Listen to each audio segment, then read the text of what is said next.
شو یہ $4 بلین کی انویسٹمنٹ لیکن اب میں آپ کیوں پاکستان کو قرض کوئی ڈپازٹ کیوں نہیں دیتا؟ چلیں میں اس کی بھی بات یہ بتا دیں کہ دوست ممالک نے صاف انکار کر دیا کہ قرضہ نہیں دیں گے پاکستان کو. نہیں، وہ انویسٹمنٹ کرنا چاہ رہے ہیں پاکستان میں بالکل، اور اگر ایسے ضرورت ہوگی تو دیکھیں اس وقت بھی چین نے $4 بلین کی ڈپازٹ دی ہوئی ہے اور کہہ دیا کہ ہم ری رول کریں گے. سعودی عرب نے $3 بلین کی ڈپازٹ دی ہے، کہہ دیا کہ ری رول کریں گے. UAE نے 2.45 بلین کی ڈپازٹ دی ہوئی ہے، وہ بھی کہہ دیا کہ ری رول کریں گے. اس کے علاوہ چینی بینکوں نے ڈاکٹر صاحب میں جاننا یہ چاہ رہا ہوں کہ کیا ہمارے تعلقات اتنے بہتر نہیں ہیں ان ممالک سے، اس وجہ سے قرضہ نہیں دے رہے، یا ہماری معاشی کنڈیشن ایسی ہے کہ وہ قرضہ دینے کے لیے تیار نہیں ہے؟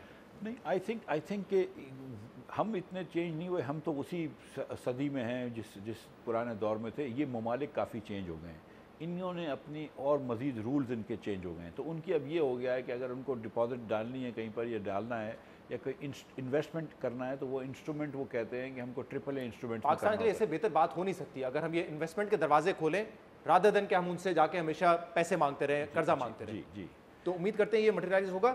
لیکن دوسرا ایک مسئلہ یہ ہے کہ اس وقت ہم جو دیکھ رہے ہیں کہ ڈالر جو ہے وہ دن بدن سٹرونگ ہوتا جا رہا ہے، اور آپ نے ابھی 4-5 دن پہلے شاہ زیب خانزادہ کے پروگرام میں یہ کہا تھا کہ ہم ایکشن لیں گے جہاں پہ ہمیں لگے گا کہ بینکس اسپیکولیٹ کر رہے ہیں، فورن ایکسچینج کمپنیز اسپیکولیٹ کر رہی ہیں، ایکشن لیں گے اور آپ فرق دیکھیں گے. اس کے بعد آپ دیکھیں گے کہ اسٹیبلٹی آئے گی. کچھ ہم ایکشن بھی لینے جا رہے ہیں ایڈمنسٹریٹو اور مارکیٹ بیس. کیا کہا تھا آپ نے؟ سن لیجیے، اس کے بعد جواب دیجیے گا. اسپیکولیشن ہے، اس کے اندر بہت سارے ایڈمنسٹریٹو میجرز بھی لینے کی ضرورت ہے، آپ کی بات درست ہے، اور کچھ مارکیٹ بیسڈ میجرز بھی لینے کی ضرورت ہے. آپ دیکھیں گے کہ اگلے 4-5 دنوں کے اندر ہم جو ہے وہ کئی میجرز لے کر آئیں گے جس سے میں سمجھتا ہوں کہ مارکیٹ جو ہے اس کے اندر ایک اسٹیبلٹی آئے گی. یہ کب ہوگا؟ کیونکہ اس سال 2022 میں جنوری سے جون تک 6 مہینے میں جو ڈالر ہے آپ کا وہ 30% بڑھا ہے، روپیہ 30% گرا ہے، اور بینکس کا جو فورن ایکسچینج انکم کا منافع ہے وہ 300% بڑھا ہے. یعنی کہ انہوں نے اسپیکولیٹ کیا ہے، جتنے ڈالرز تھے اس سے زیادہ انہوں نے کمایا ہے.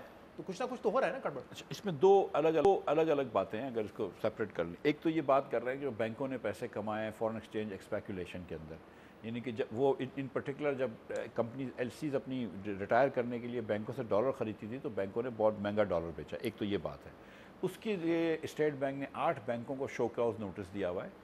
ہم کوئی پولیٹیکل دکھاوا نہیں چاہتے لیکن ہم اس کو رول فالو کرنا چاہتے ہیں. ہم نے ان کو شو کاز نوٹس دیا ہے.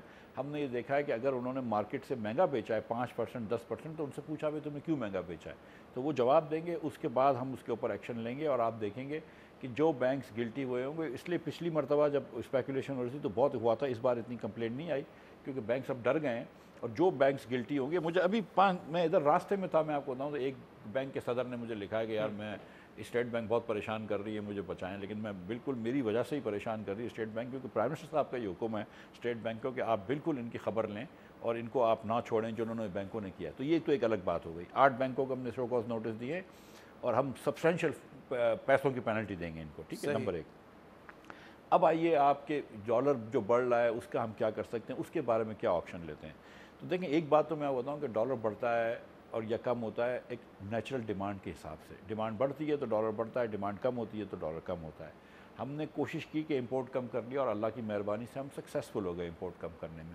جو میرا ایک قوم سے ایک جو کہتا ہوں میری بات جو عہد بھی ہے کہ ہم کوشش کریں گے کہ اپنا امپورٹ جو ہے وہ اپنے ایکسپورٹ اور ریمیٹنس کے برابر لے کے لیکن ڈاکٹر صاحب پچھلے مہینے 4.9 بلین ڈالر تھا, جولائی کے مہینے میں, اگست میں پھر ہمارا 6 بلین ڈالر سے تجاوز کر گیا امپورٹ بل. 5.8 بلین کا امپورٹ کا بل تھا, اور ایکسپورٹ جو تھی ایکسپورٹ 2.7 کی ایکسپورٹ تھی اور 2.7 کی ریمیٹنس تھی, 2.6 کی وہ تھی. پھر بھی 400 ملین کا گیپ تھا.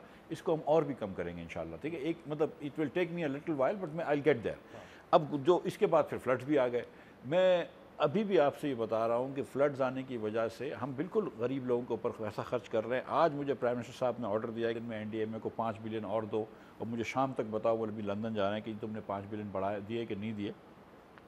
اور میں نے آج اپنے 15 دوستوں کو فون کیا کہ کچھ بھی کرو اور آج کے دن کے اندر بدین وغیرہ کے اندر دودھ اور چیزیں بھیجو, کیونکہ وہاں پہ بہت شارٹیج ہے. اور میں آپ کے پروگرام کے توسط سے میرے پاکستانی بھائیوں اور بہنوں کو, مخیر لوگوں کو گزارش بھی کروں گا کہ سندھ کے اندر, اور ناٹ جسٹ سندھ میں لیکن خاص طور پہ سندھ میں اس وقت تھوڑی سی ننھے بچوں کی فوڈ شارٹیج ہو گئی ہے.